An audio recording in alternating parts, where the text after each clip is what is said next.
شہر کراچی کی گزشتہ قسط میں ہم نے شہر میں موجود کچھ تاریخی عمارتوں کا ذکر کیا تھا۔ انہی میں ایک میری ویدر ٹاور بھی ہے جسے لوگ ٹاور کے نام سے جانتے ہیں۔ قیام پاکستان کی ابتدا میں سمندری سفر سے واپسی پر جب کراچی کے حدود میں داخل ہوتے تھے تو سب سے پہلے جو عمارت آپ کا استقبال کرتی تھی وہ یہی میری ویدر ٹاور تھا۔ یہ ٹاور سر ولیم لوکیئر میری ویدر کی یاد میں تعمیر کیا گیا، جو کہ 1868 سے 1877 تک سندھ کے کمشنر رہے تھے، اور یہ ٹاور 1886 میں تعمیر کیا گیا۔ اس کی بلندی 102 فٹ ہے جبکہ رقبہ 44 مربع فٹ پر مشتمل ہے۔ اس کے چاروں جانب گھڑیاں نصب ہیں، جبکہ اس پر بنا ستارہ ڈیوڈ یا ستارہ داؤدی یہودی مذہب کی علامت سمجھی جاتی ہے۔ ٹاور سے قریب ایک اور عمارت ڈینسو ہال ہے۔ ایم اے جناح روڈ پر واقع ڈینسو ہال انگریز حکومت کی لائبریری تھی، جسے 1886 میں تعمیر کیا گیا۔ یہ لائبریری کراچی بندرگاہ میں تعینات افسران کے لیے بنائی گئی۔ اس دور میں ہونے والی افغان جنگ میں مالی معاونت فراہم کرنے پر برطانوی حکومت نے سماجی رہنما ایڈل جی ڈینسو کی خدمات کے اعتراف میں ریتیلے پتھروں سے تعمیر کی گئی۔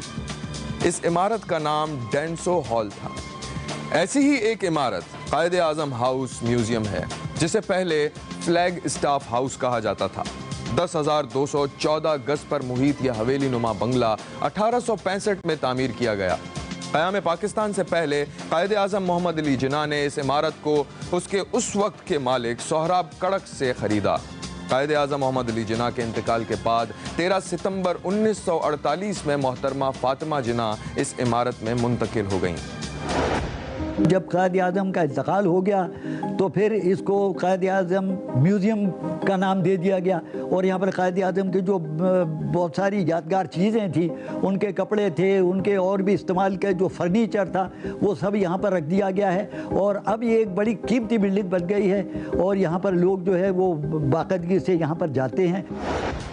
شہر قائد کی معروف شاہراہ ایم اے جناح روڈ پر جامع کلاتھ مارکیٹ سے ذرا آگے سول ہسپتال سے متصل 1906 میں بنی خالق ڈنو ہال کی پرشکوہ عمارت حیرت اور جرت کی شاندار تاریخ کی امین ہے۔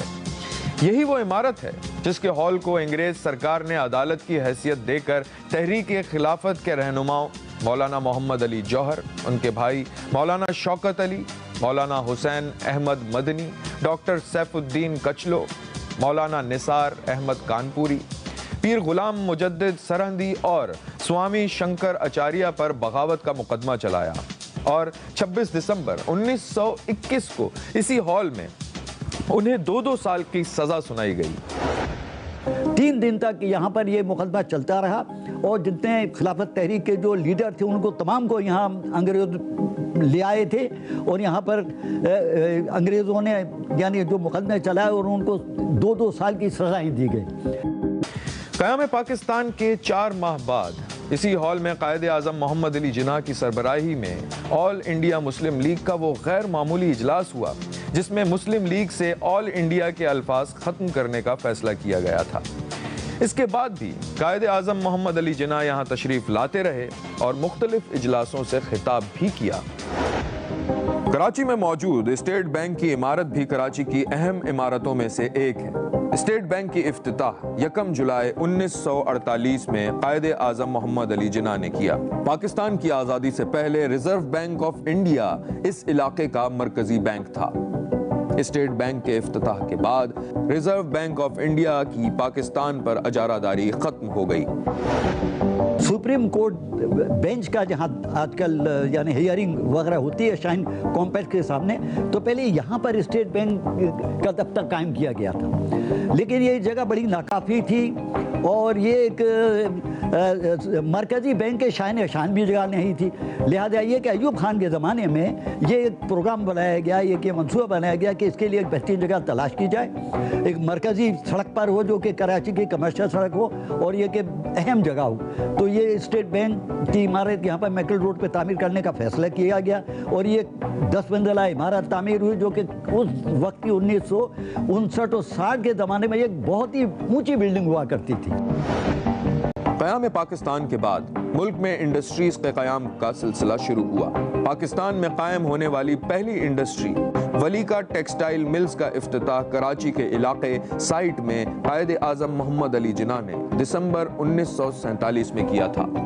وہ اس تیزی سے پھر پھیلنا شروع ہوا ہے صنعتیں یہاں پر، کہ سینکڑوں صنعتیں یہاں پر لگ گئی، اور ملک کی جو صنعتی جو ترقی جو ہے وہ اسی علاقے سے شروع ہوئی، اور اس علاقے نے پھر ملک کی معیشت میں اہم کردار ادا کیا ہے۔ سائٹ کا بہت بڑا رول ہے ہمارے اس شہر کی معیشت کے اندر بھی اور پورے ملک کی معیشت میں بھی، کیونکہ جب لوگ آتے تھے جو انسکلڈ لوگ تھے وہ یہاں آ کر آن جاب ان کی ٹریننگ ہوتی تھی، اور اکثر پھر وہ انہی علاقوں کو منتقل ہو جاتے تھے جہاں سے وہ آئے تھے، اور اس لحاظ سے سائٹ کا پاکستان کے دوسرے علاقوں کی معیشت میں بھی بہت بڑا کنٹریبیوشن ہے۔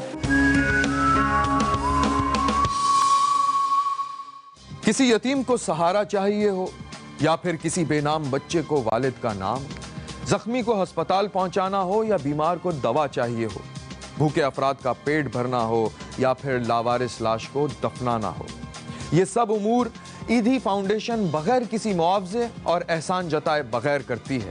یہ بات کراچی کے لیے باعث فخر ہے کہ پاکستان بلکہ دنیا بھر میں انسانیت کی خدمت کے حوالے سے معتبر ترین نام عبدالستار ایدھی ہے۔ عبدالستار ایدھی فاؤنڈیشن کی بنیاد 1951 میں کراچی میں ڈالی گئی۔ اسی طرح ڈاکٹر ادیب رضوی بھی بلا شبہ کراچی کا درخشندہ ستارہ ہے۔ 1971 میں 8 بستروں پر شروع ہونے والا وارڈ آج 800 بیڈز پر مبنی ہے۔ اسپتال SIUT پاکستان ہی نہیں بلکہ جنوبی مشرقی ایشیا میں گردوں کے علاج کے حوالے سے ایک مستند ادارہ مانا جاتا ہے۔ اسی ادارے میں ہر خاص و عام کو علاج کی یکساں سہولیت فراہم کی جاتی ہیں۔ اسی ادارے کے بانی ڈاکٹر ادیب الحسن رضوی اس بات پر نہ صرف یقین رکھتے ہیں بلکہ اس کے لیے 4 دہائیوں سے زائد عرصے سے کوشاں بھی ہیں کہ مفت علاج ہر انسان کا بنیادی حق ہے۔ عبدالستار ایدھی کا نام پوری دنیا میں مشہور ہو چکا ہے، اسے کہ اس جیسی خدمت کسی نے بھی نہیں کی۔ اس کو تو نوبل انعام مل جانا چاہیے تھا۔ جتنا انہوں نے خدمت کی ہے اور جتنے لوگوں نے ان کی تعریفیں کی ہیں اور جتنا ان کو خراج عقیدت پیش کیا گیا ہے وہ کسی بھی خدمت خلق کرنے والے کو نہیں ملا ہے جتنا اس شخص کی سراہنا ہوئی ہے۔ تو یہ ہے کہ اس شخص کو کبھی نہیں بھلایا جا سکتا۔ آج یہ زندہ نہیں ہے، آپ دنیا میں نہیں ہے، لیکن ان کا کام آج بھی جاری ہے۔ ان کے علاوہ سیلانی ویلفیئر، چیپا ویلفیئر ایسوسی ایشن، انصار برنی ٹرسٹ، انڈس ہسپتال اور جزام کے مرض کے خاتمے کے لیے کردار ادا کرنے والے ادارے میری ایڈلڈ لیپریسی سینٹر کی بانی ڈاکٹر رت فاؤ نے اپنے عظیم الشان کام کا آغاز اسی شہر سے کیا اور وہ کراچی کے گورا قبرستان میں مدفون ہے۔ کراچی کا قیام پاکستان کے بعد سے ہی سیاست بالخصوص طلبہ سیاست میں اہم کردار رہا۔ طلبہ حقوق کی جد و جہد، طلبہ نے قید و بند اور شہر بدری کی صحبتیں برداشت کیں۔ شہر کے طلبہ سیاست میں فعال کردار ادا کرنے والوں میں معروف رہنما معراج محمد خان، ڈاکٹر رشید حسن خان، ڈاکٹر شیر شاہ، امیر حیدر کاظمی، رضا ربانی، جماعت اسلامی کے سابق امیر منور حسین خان، متحدہ کے ڈاکٹر مقبول صدیقی اور جسٹس رشید رضوی کے نام نمایاں ہیں۔ شعبہ صحافت کے نامور افراد سلیم آسمی، زاہد حسین، حسین نقی اپنے دور طالب علمی طلبہ سیاست میں اہم کردار ادا کرتے رہے۔ کہا جاتا ہے کہ اس دور میں کراچی کے طالب علموں نے نہ صرف اپنے حقوق کے لیے جد و جہد کی بلکہ کراچی سے شروع ہونے والی تحریکیں پورے ملک میں پھیل گئیں۔ 1968 میں شروع ہونے والی طلبہ تحریک کے نتیجے میں اس وقت کے حکمرانوں کو مسند اقتدار سے الگ ہونا پڑا۔ اس دور میں تعلیمی اداروں میں باقاعدگی سے ہر سال انتخابات منعقد ہوتے تھے۔ کہا جاتا ہے کہ کراچی کے تعلیمی اداروں کے انتخابات کا ایک جدا رنگ تھا۔ جو طالب علم گولڈ میڈلسٹ ہوتا تھا اس کو یہ موقع دیا جاتا تھا کہ وہ یونین کے انتخابات میں حصہ لے اور اسے طلبہ کی تنظیم میں اسے عہدہ ملتا تھا، اور بڑے بڑے نام یہاں سے نکلے. ہمارے حسین نقی صاحب جو ہے وہ اتنے بڑے جرنلسٹ، وہ سارا اسی اسٹوڈنٹس یونین سے نکلے. طاہر محمد خان صاحب وفاقی وزیر رہے ان کے دور میں، بھٹو صاحب کے دور میں. میر حاصل خان بزنجو یہ بھی اسی اسٹوڈنٹ یونین سے رہے. تو اسٹوڈنٹس یونین ایک تربیتی ادارہ تھی جو ایسے مستقبل کے سیاسی لیڈرز کی تربیت کرتی تھی جو آگے چل کے امیر حیدر کاظمی کا نام ہے اور بہت سارے نام ہیں جنہوں نے بڑا پاکستان کی تاریخ میں، صحافت میں آئے تو صحافت میں بڑا کردار ادا کیا، سیاست میں آئے تو سیاست میں بڑا کردار ادا کیا. پھر وہ نتائج خوش دلی سے تسلیم کر لیے جاتے تھے کہ بھئی اب یہ 2 سال تک کے جو بھی انتخابات ہوئے ہیں اس میں اگر اسلامی جمعیت طلبہ ہار گئی ہے اور NSF جیت گئی ہے، یا NSF جیت گئی ہے اسلامی جمعیت طلبہ ہار گئی ہے، تو اس کا مطلب یہ ہے کہ دونوں نے ایک دوسرے کے نتائج کو قبول کرنا ہے. 60 کی دہائی تک کراچی میں تقسیم ہند سے مہاجرین کی آمد کے ساتھ ساتھ یہاں ہونے والی صنعتی ترقی نے ملک کے طول و عرض سے محنت کش اور کاروباری افراد نے تیزی کے ساتھ کراچی کا رخ کیا. کراچی کے صنعتی علاقوں میں صبح و شام کے اوقات میں لوگوں کے سر ہی سر نظر آتے تھے. کورنگی اور لانڈھی میں بھی صنعتی زون بن چکے تھے. اس ماحول میں ٹرانسپورٹ کے لیے رکشہ، ٹیکسی کے ساتھ پرائیویٹ بسیں اور سرکاری بسیں سڑکوں پر دوڑتی نظر آتی ہیں. شہریوں کے اس مسئلے کے حل کے لیے کراچی سرکولر ریلوے کا منصوبہ 1969 میں پاکستان ریلوے کی جانب سے شروع کیا گیا، جس کے تحت ڈرگ روڈ سے سٹی اسٹیشن تک خصوصی ٹرین چلائی گئی. آہستہ آہستہ سرکولر ریلوے عوام میں مقبول ہو گئی. 1970 سے 1980 کے درمیان کراچی سرکولر ریلوے کے تحت روزانہ کی بنیاد پر 104 ٹرینیں چلائی جاتی تھیں. 24 ٹرینیں لوکل لوپ ٹریک اور 80 ٹرینیں مین ٹریک پر چلائی جاتی ہیں. Karachi circular railway line track drug road station سے شروع ہو کر گلستان جوہر، لیاقت آباد، ناظم آباد سائٹ سے ہوتی ہوئی کراچی سٹی اسٹیشن پر ختم ہوتی تھیں. جبکہ پاکستان ریلوے کی مرکزی ریلوے لائن پر بھی کراچی سٹی اسٹیشن سے لانڈھی اور کراچی سٹی اسٹیشن سے ملیر تک ٹرینیں چلائی جایا کرتی تھیں، جن سے ہزاروں لوگ روز مستفید ہوتے تھے. طالب علم، ملازم پیشہ افراد، تاجر اور کاروباری حضرات نہ صرف روزانہ ٹکٹ لے کر سفر کرتے بلکہ ماہانہ پاس بھی بنوائے جاتے. کراچی سرکولر ریلوے کے مختلف اسٹیشنز پر انواع و اقسام کی اشیاء فروخت کی جاتی ہیں اور ہزاروں افراد اس سرگرمی سے روزگار بھی کماتے ہیں. کراچی سرکولر ریلوے کراچی کے لیے بہت بڑی نعمت تھی. کراچی کے شہریوں کے لیے ایک بہت ہی آرام دہ سواری تھی. وہ کئی برسوں تک چلتی رہی، لوگ اس سے مستفید ہوتے رہے. اور یہ کہ شہر میں کئی ریلوے اسٹیشن تھے، لہٰذا یہ کہ کراچی کی کئی بستیوں سے وہ گزرتی تھی تو لوگ آسانی سے آتے جاتے تھے اور کرایہ بھی بہت کم ہوتا تھا.